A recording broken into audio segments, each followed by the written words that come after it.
Hello everyone, welcome back to select IAS. दोस्तों, आप सभी का घटना चक्र की सीरीज में स्वागत है।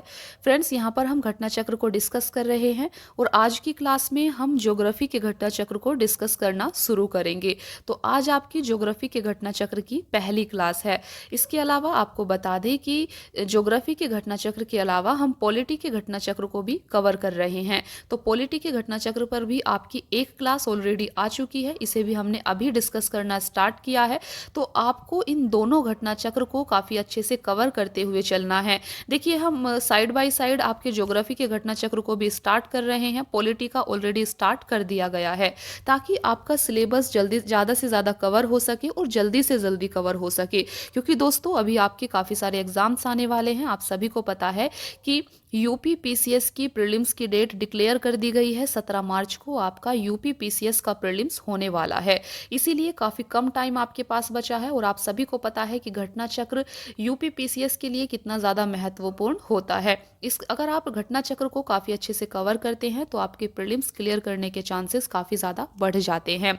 इसीलिए आपको घटना चक्र को काफ़ी अच्छे से करना है। करंट अफेयर के सेक्शन को आपको काफ़ी अच्छे से करना है, क्योंकि यूपी पीसीएस के प्रीलिम्स में 30 से 40 प्रश्न आपके करंट अफेयर से ही पूछे जाते हैं। इसीलिए अगर आप प्रीलिम्स क्लियर करना चाहते हैं तो आप घटना चक्र काफ़ी अच्छे से कर लीजिए और करंट अफेयर को अच्छे से करिए। इसके अलावा जो तीसरी चीज़ आप कर सकते हैं, आपको टेस्ट पेपर ज़्यादा से ज़्यादा सॉल्व करने हैं और उसका एनालिसिस करना है। आपको देखना है कहाँ आप गलती करते हैं, कौन सा ऐसा सब्जेक्ट है जो आपका वीक है, जहाँ से आप ज़्यादा से ज़्यादा गलती करते हैं, तो उसे आपको इम्प्रूव करना है। उस सब्जेक्ट को आपको ज़्यादा से ज़्यादा पढ़ना है और उन गलतियों को आपको सुधारना है।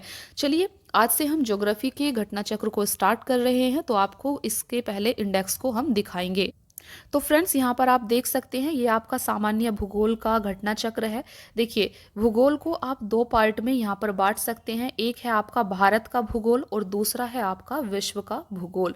तो दो पार्ट में आपने ज्योग्राफी को यहाँ पर बांट दिया। आपको इंडियन ज्योग्राफी को यहाँ पर कवर करना होगा और देन वर्ल्ड ज्योग्राफी आपकी यहाँ पर कवर होगी। दोनों को आपको काफ़ी अच्छे से याद कर लेना है, अच्छे से पढ़ना है, समझना है, क्योंकि ज्योग्राफी से भी काफ़ी सारे क्वेश्चंस आपके एग्जाम में पूछे जाते हैं और मोस्टली स्टूडेंट्स इन क्वेश्चंस को गलत कर देते हैं, जिसके कारण उनका प्रीलिम्स नहीं हो पाता है। देखिए, यहाँ पर आप इसके घटना चक्र को, इसके इंडेक्स को देख सकते हैं, कौन कौन से चैप्टर यहाँ पर दिए गए हैं। तो फ्रेंड्स, ये आपका इंडियन ज्योग्राफी है। इंडियन ज्योग्राफी में सबसे पहला चैप्टर है आपका सामान्य परिचय। यहाँ पर आपको भारत का सामान्य परिचय दिया जाएगा। भारत के सामान्य परिचय में आपका क्या सब आता है? क्षेत्रफल आता है, अक्षांशीय विस्तार आता है, भारत एवं कर्क रेखा, मानक समय, दूरस्थ बिंदु और सीमावर्ती देश।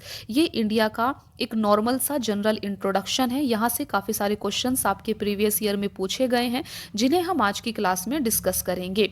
दूसरा चैप्टर आप देख सकते हैं। दूसरे चैप्टर में भारत का भौतिक विभाजन किया गया है और भारत के भौतिक विभाजन के अंतर्गत आपको कवर करना होता है भारत के प्राकृतिक प्रदेश, उत्तर का पर्वतीय प्रदेश, दक्षिण एवं मध्य भारत की पर्वत श्रेणियां एवं पहाड़ियां, पर्वत चोटियां, घाटियां, दर्रे, हिमरेखा एवं हिमनद, पठार और तटीय भाग। तटीय भाग में आपको भारत की तट रेखा, पूर्वी एवं पश्चिमी तट, द्वीप समूह, बंगाल की खाड़ी के द्वीप समूह और अरब सागर के द्वीप समूह। तो ये सारे टॉपिक्स जो हैं आपके, ये आपके दूसरे चैप्टर के अंडर, यानी कि भारत के भौतिक विभाजन के अंदर ये कवर होंगे। तो आपको इन्हें काफ़ी अच्छे से समझना है। तो यहाँ पर आप इसका इंडेक्स देख पा रहे होंगे। ये सभी चैप्टर्स हैं जिन्हें आप वीडियो को पॉज करके भी पढ़ सकते हैं, क्योंकि हम आज की क्लास में इंडियन ज्योग्राफी को स्टार्ट कर रहे हैं। इंडियन ज्योग्राफी का पहला चैप्टर आपको बता दिया है। भारत के भूगोल में भारत का आज सामान्य परिचय से रिलेटेड जितना भी क्वेश्चन आपसे प्रीवियस ईयर में पूछा गया है, इसे हम आज की क्लास में कवर करने वाले हैं। चलिए फिर स्टार्ट करते हैं आज की क्लास। और इसके अलावा दोस्तों, आपको एक चीज़ और बता दें, इंडियन ज्योग्राफी जैसे ही आपकी कंप्लीट होगी, देन हम वर्ल्ड ज्योग्राफी के प्रीवियस ईयर क्वेश्चन को डिस्कस करेंगे। इसीलिए आपको continue daily regular in classes को फॉलो करना है। अगर आप प्रीलिम्स का एग्जाम क्लियर करना चाहते हैं और घटना चक्र पर अपनी पकड़ बनाना चाहते हैं, तो आपको रेगुलर क्लासेस को देखना है और ज़्यादा से ज़्यादा हमें सपोर्ट करना है। क्लास को लाइक और कमेंट भी ज़रूर करना है, ताकि हमारा भी मोटिवेशन बना रहे। चलिए फिर स्टार्ट करते हैं। देखिए, सबसे पहला चैप्टर है आपका भारत का सामान्य परिचय। सामान्य परिचय में सबसे पहले हम क्षेत्रफल से रिलेटेड क्वेश्चंस देखेंगे, किस प्रकार के क्वेश्चंस क्षेत्रफल से पूछे गए हैं। तो सबसे पहला क्वेश्चन आपकी स्क्रीन पर अभी आपको दिख रहा होगा। देखिए, ये सबसे पहला क्वेश्चन है आज की क्लास का, और आज आपकी ज्योग्राफी की पहली क्लास है, इसीलिए रेगुलर अभी आपको फॉलो करना है डेली। निम्नलिखित कथनों में से कौन से भारत के बारे में सही हैं? तो यहाँ पर आपको सही उत्तर का चयन करना है। सबसे पहला कथन आपके सामने दिया गया है, भारत विश्व का 5वां बड़ा देश है। दूसरा कथन है, यह स्थलमंडल के कुल क्षेत्रफल का लगभग 2.4% भाग अधिकृत किए हुए है। तीसरा है, समूचा भारत उष्ण कटिबंध में स्थित है। और चौथा कथन है, 82 डिग्री 30 पूर्वी देशांतर का उपयोग भारतीय मानक समय को निर्धारित करने के लिए किया जाता है। तो 4 कथन यहाँ पर आपको दिए गए हैं, आपको सही उत्तर का यहाँ पर चयन करना है भारत के बारे में। देखिए, इस प्रकार से आपको यहाँ पर ऑप्शन दिया गया है। तो दोस्तों, यहाँ पर आपका सही आंसर हो जाएगा ऑप्शन डी। यहाँ पर 2 और 4 कथन ही सही दिया गया है, बाकी गलत है। देखिए, दूसरा है यहाँ पर, देखिए यहाँ पर आपका 2 और 4 कथन ही सही दिया गया है। दूसरे कथन में कहा गया है, यह स्थलमंडल के कुल क्षेत्रफल का 2.4% भाग कवर करता है। तो ये कथन यहाँ पर आपका भारत के संदर्भ में सही है। चौथा कथन है, 82 डिग्री 30 पूर्वी देशांतर का उपयोग भारतीय मानक समय को निर्धारित करने के लिए किया जाता है। तो ये कथन भी यहाँ पर आपका सही दिया गया है। जबकि पहला कथन और तीसरा कथन यहाँ पर आपका गलत दिया गया है। गलत क्यों है, अभी आप देख सकते हैं। देखिए, चलिए एक्सप्लेनेशन को समझते हैं। यहाँ पर आपको बताया गया है। तो दोस्तों, आप यहाँ पर देख सकते हैं, भारत विश्व का 7वां बड़ा देश है। कौन सा बड़ा देश है? 7वां बड़ा देश है, ये आपको याद रखना है। जबकि यहाँ पर देखिए, ऑप्शन में आपको क्या कहा गया था, क्या भारत विश्व का 5वां बड़ा देश है। तो इसी कारण से ये गलत हो जाता है आपका। आई होप कि आपको समझ आ गया होगा कि ये गलत क्यों है, क्योंकि भारत विश्व का 7वां बड़ा देश है। संपूर्ण भारत का अक्षांशीय विस्तार 6 डिग्री 45 से 37 डिग्री 6 उत्तरी अक्षांश के मध्य है। जबकि उष्ण कटिबंध क्षेत्र का विस्तार 23 डिग्री 30 उत्तरी एवं दक्षिणी अक्षांशों के मध्य है। अतः कथन 1 और 3 आपका गलत हो जाता है। भारत स्थलमंडल के कुल क्षेत्रफल का 2.4 भाग कवर करता है और 82 डिग्री 30 पूर्वी देशांतर का उपयोग भारतीय मानक समय को निर्धारित करने के लिए किया जाता है। तो इस क्वेश्चन से आपने काफ़ी कुछ सीखा होगा, काफ़ी सारे पॉइंट्स हैं जो आपने लर्न किए होंगे। तो हर एक क्वेश्चन से इसी प्रकार से आपको सीखते हुए चलना है, चीज़ों को याद करते हुए चलना है। चलिए आगे बढ़ते हैं। दूसरा क्वेश्चन आपके सामने दिया गया है, क्षेत्रफल की दृष्टि से भारत का विश्व के देशों में कौन सा स्थान है। तो ये चीज़ अभी हमने ऊपर के क्वेश्चन में देखी थी। तो इसका सही आंसर है ऑप्शन सी, 7वां। आप सभी को पता है कि भारत का क्षेत्रफल की दृष्टि से विश्व में 7वां स्थान है। ये पॉइंट आपको यहाँ पर याद रखना है। तीसरा क्वेश्चन आपके सामने है, भारतवर्ष आकार में विश्व का 7वां सबसे बड़ा देश है। तो ये चीज़ हमने अभी देखी। तो दोस्तों, यहाँ पर आप देख सकते हैं, क्वेश्चंस आपसे रिपीट कर पूछे जाते हैं, बार बार सेम क्वेश्चंस आपसे पूछे जाते हैं। इसीलिए प्रीवियस ईयर क्वेश्चंस को काफ़ी अच्छे से एनालिसिस करना चाहिए। इन क्वेश्चंस को आपको गलत किसी भी हालत में नहीं करना है। चौथा क्वेश्चन है आपके सामने, भारत का क्षेत्रफल संसार के क्षेत्रफल का 2.4% है, परंतु इसका सही आंसर ऑप्शन बी है, संपूर्ण मानव जाति का 17% जनसंख्या है। एक बार फिर से देखिए, यहाँ पर कहा गया है कि भारत का क्षेत्रफल संसार के क्षेत्रफल का 2.4% है, ये आप सभी को पता है। परंतु इसकी यहाँ पर देखिए जनसंख्या कितनी कवर करता है। तो भारत कितनी जनसंख्या कवर करता है संपूर्ण मानव जाति की? तो भारत संपूर्ण मानव जाति का 17% जनसंख्या को कवर करता है। ये आपका बीपीएससी में क्वेश्चन पूछा गया था। देखिए, भारत का क्षेत्रफल 32,87,263 वर्ग किलोमीटर है, जो संसार के समस्त क्षेत्रफल के स्थलीय भाग का लगभग 2.4% है। जबकि भारत में संपूर्ण विश्व की 17.5% जनसंख्या निवास कर रही है। तो ये चीज़ आपको याद रखनी है। 5वां क्वेश्चन है आपके सामने, भारतवर्ष में लगभग कितने गांव हैं? तो इसका सही आंसर है ऑप्शन डी, इनमें से कोई नहीं। तो यहाँ पर जो आंकड़े दिए गए हैं वो गलत दिए गए हैं। आप देख सकते हैं वर्ष 2011 की जनगणना के आंकड़ों के अनुसार भारत में गांवों की संख्या लगभग 6,40,932 है। इसीलिए यहाँ पर इनमें से कोई भी आंसर यहाँ पर सही नहीं दिया गया है, तो ये चीज़ आप देख सकते हैं। चलिए आगे देखते हैं। छठा क्वेश्चन है आपके सामने, निम्नलिखित जोड़ों में से कौन सा जोड़ा सही नहीं है? तो कौन सा जोड़ा सही नहीं है? Option D. देखिए, भारत में राज्यों की संख्या 26। आपसे क्या पूछा गया है? आपसे पूछा गया है कौन सा जोड़ा सही नहीं है। बाकी जो 3 जोड़े दिए गए हैं वो बिल्कुल सही हैं। जैसा कि आप देख सकते हैं, सबसे पहले मैं बताया था क्या भारत का कुल क्षेत्रफल 3.28 मिलियन वर्ग किलोमीटर है, तो ये ऑप्शन आपका सही है। दूसरा था भारत का अक्षांशीय विस्तार कितना है, 8 डिग्री 4 से 37 डिग्री 6, ये भी एकदम सही है। तीसरा था भारत का रेखांशीय विस्तार कितना है, 68 डिग्री 7 से 97 डिग्री 25, तो ये भी आपका सही है। गलत क्या दिया हुआ था यहाँ पर, भारत में राज्यों की संख्या 26। तो आपको पता है भारत में राज्यों की संख्या 26 तो कभी नहीं थी। ठीक है, तो ये आपका यहाँ पर गलत हो जाएगा और आपसे गलत ही यहाँ पर पूछा गया था कि कौन सा सही नहीं है। देखिए एक बार फिर से देखिए, भारत का भौगोलिक क्षेत्रफल लगभग 3.28 मिलियन वर्ग किलोमीटर है। इसकी मुख्य भूमि का अक्षांशीय विस्तार कितना है भारत का, ये आपको याद कर लेना है। भारत का अक्षांशीय विस्तार 8 डिग्री 4 उत्तर से 37 डिग्री 6 उत्तर तक, तथा देशांतरीय विस्तार कितना है, 68 डिग्री 7 पूर्व से 97 डिग्री 25 पूर्व तक है। 26 जनवरी 2020 से भारत में कुल 28 राज्य एवं 8 केंद्र शासित प्रदेश हैं। तो आप देख सकते हैं 27 राज्य भारत में नहीं बल्कि 28 राज्य हैं और 8 केंद्र शासित प्रदेश हैं। नवीनतम केंद्र शासित प्रदेश है दादरा और नगर हवेली तथा दमन और दीव। नेक्स्ट क्वेश्चन है आपका 7वां क्वेश्चन, भारत के लिए निम्नलिखित कथनों में से कौन सा असत्य है? यहाँ पर आपको गलत कथन का चयन करना है। सबसे पहला कथन है भारत विश्व का 7वां बड़ा देश है, तो ये कथन तो आपका सही है।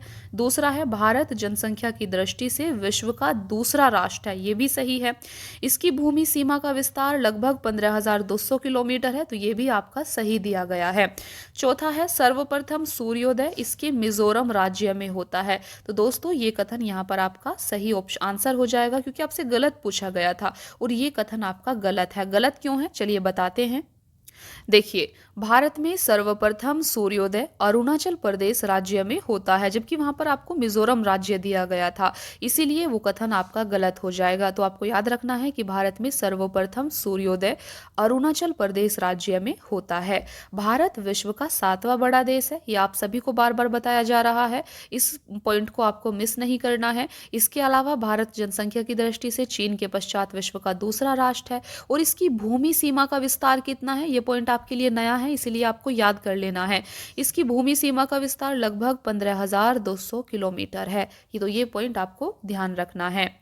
तो यहाँ पर आपका जो भारत के क्षेत्रफल से रिलेटेड प्रीवियस ईयर के क्वेश्चंस पूछे गए थे, इन्हें हमने यहाँ पर डिस्कस किया है। अभी आप देख सकते हैं भारत के परिचय से ही एक दूसरा चैप्टर है, यहाँ पर सब टॉपिक आप इसे मान सकते हैं, अक्षांशीय विस्तार। तो अक्षांशीय विस्तार से कौन कौन से क्वेश्चंस अभी तक पूछे गए हैं, इन्हें हमें देखना है। चलिए फिर देखते हैं।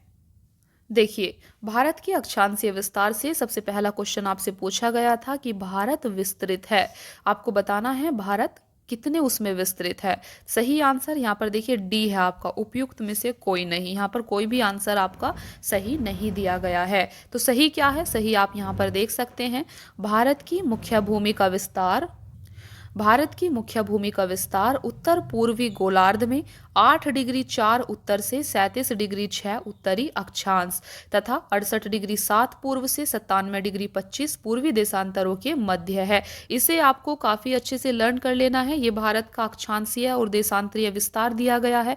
अक्षांशीय विस्तार कितना है, 8 डिग्री 4 से 37 डिग्री 6 उत्तरी अक्षांश। देशांतरीय विस्तार कितना है, 68 डिग्री 7 से पूर्व से 97 डिग्री 25 पूर्वी देशांतर, तो ये देशांतरीय विस्तार है। इसके अलावा कर्क रेखा भारत के लगभग बीचों बीच से होकर गुजरती है, ये पॉइंट आप सभी को पता होगा, ठीक है, इसीलिए इस चीज को आपको ध्यान रखना है। दूसरा क्वेश्चन आपसे पूछा गया था, सिक्किम से गुजरने वाला अक्षांश निम्नलिखित में से किस एक से भी होकर गुजरता है? आपको बताना है सिक्किम से गुजरने वाला अक्षांश और कौन से राज्य से होकर गुजरता है। आपके सामने 4 ऑप्शन है, राजस्थान, पंजाब, हिमाचल प्रदेश, जम्मू कश्मीर। देखिए सही आंसर इसका ऑप्शन ए हो जाएगा, राजस्थान। आपको ध्यान देना है सिक्किम से गुजरने वाला अक्षांश रेखा राजस्थान से होकर भी गुजरती है। चलिए देखते हैं नेक्स्ट। तीसरा क्वेश्चन है, जिस जिले से 70 डिग्री पूर्वी देशांतर रेखा गुजरती है वह कौन सा है। आपको बताना है सही आंसर ऑप्शन बी है, जैसलमेर। 70 डिग्री पूर्वी देशांतर रेखा जैसलमेर जिले से होकर गुजरती है। तो इस प्रकार से आपसे अक्षांश से क्वेश्चन पूछे जाते हैं। तो फ्रेंड्स अभी हमने अक्षांश से कौन से क्वेश्चंस आपसे पूछे गए हैं उसे हमने देखा है। अभी तीसरा सब टॉपिक है आपके सामने, भारत एवं कर्क रेखा। तो कर्क रेखा से कौन कौन से क्वेश्चंस हैं जो आपसे प्रीवियस ईयर में पूछे गए हैं, इन्हें आपको यहाँ पर समझना है। चलिए देखते हैं। देखिए कर्क रेखा से आपसे सबसे पहला क्वेश्चन पूछा गया है, कर्क रेखा किस राज्य से होकर गुजरती है। आपके सामने 4 ऑप्शन है, आपको बताना है कर्क रेखा किस राज्य से होकर गुजरती है। ओडिशा, बिहार, उत्तर प्रदेश या फिर आंध्र प्रदेश। सही आंसर आपका ऑप्शन बी होगा, बिहार। झारखंड भी पहले बिहार का ही भाग था, ये चीज आपको पता होगी। तो कर्क रेखा बिहार राज्य से होकर गुजरती है। देखिए ये आपका 1990 का क्वेश्चन है, ये चीज़ भी आपको देखते हुए चलना है। तो अगर कोई चीज़ अपडेट हो चुकी है या फिर, तो इस चीज़ का भी थोड़ा सा आप ध्यान रख सकते हैं, क्योंकि आप सभी को पता है कि उस टाइम पर झारखंड बिहार का पार्ट था, लेकिन अभी झारखंड बिहार से अलग राज्य बन चुका है। ठीक है, देखिए कर्क रेखा पर पड़ने वाले भारत के कुल 8 राज्य। सबसे पहले तो आपको ये पॉइंट पता होना चाहिए कि कर्क रेखा भारत के 8 राज्यों से होकर गुजरती है। बिल्कुल बीचों बीच से कर्क रेखा भारत के मध्य से होकर गुजरती है, 8 राज्यों से गुजरती है।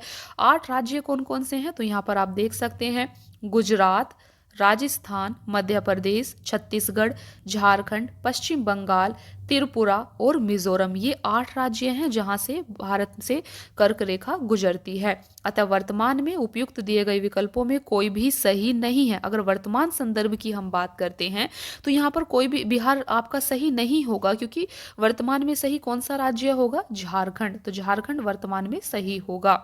ठीक है, किंतु प्रश्नकाल में झारखंड बिहार का ही भाग था, जैसा कि आपको बताया, तो झारखंड यहाँ पर सही होगा। दूसरा क्वेश्चन है आपके सामने, कर्क रेखा निम्न में से किन राज्यों से होकर गुजरती है। आपको बताना है। देखिए यही आपसे बार बार पूछा जाता है कि कर्क रेखा कौन कौन से राज्यों से होकर गुजरती है, इसीलिए आपको सिंपल वे में कर्क रेखा भारत के कुल 8 राज्यों से होकर गुजरती है और इन 8 राज्यों के नाम आपको अच्छे से याद कर लेने हैं और आपको मैप में भी देखना है कि 8 राज्यों से कैसे कैसे गुजर रही है, कहाँ से गुजरती है। ठीक है, तो दोस्तों यहाँ पर आपका सही आंसर ऑप्शन ए है। 1, 2 और 4 यहाँ पर सही दिए गए हैं, जबकि 3 ये आपका गलत है। ठीक है, तो आप देख सकते हैं कर्क रेखा भारत के गुजरात राज्य से, छत्तीसगढ़ से और झारखंड से होकर गुजरती है। उत्तर प्रदेश यहाँ पर गलत दिया गया है। ठीक है, तीसरा क्वेश्चन आपके सामने फिर से पूछा गया है कि कर्क रेखा गुजरती है। सही आंसर सभी से, मध्य प्रदेश से, त्रिपुरा से, मिजोरम से, ये तीनों यहाँ पर सही दिए गए हैं। इन सभी से कर्क रेखा आपकी गुजरती है। चौथा क्वेश्चन है, कितने भारतीय प्रदेशों से होकर कर्क रेखा गुजरती है। तो इसका सही आंसर ऑप्शन बी हो जाएगा, 8। तो 8 प्रदेशों से होकर कर्क, आपको पता है 8 राज्यों से होकर कर्क रेखा गुजरती है। पांचवा क्वेश्चन है, भारत का एक राज्य जिससे होकर कर्क रेखा गुजरती है कौन सा है। सही आंसर आपका ऑप्शन डी है, झारखंड। तो झारखंड से होकर कर्क रेखा गुजरती है। छठा क्वेश्चन है आपके सामने, निम्नलिखित में से किस राज्य से कर्क रेखा नहीं गुजरती है। सही आंसर ऑप्शन सी है, मणिपुर। तो मणिपुर से कर्क रेखा नहीं गुजरती है, जबकि त्रिपुरा, छत्तीसगढ़ और मिजोरम से गुजरती है।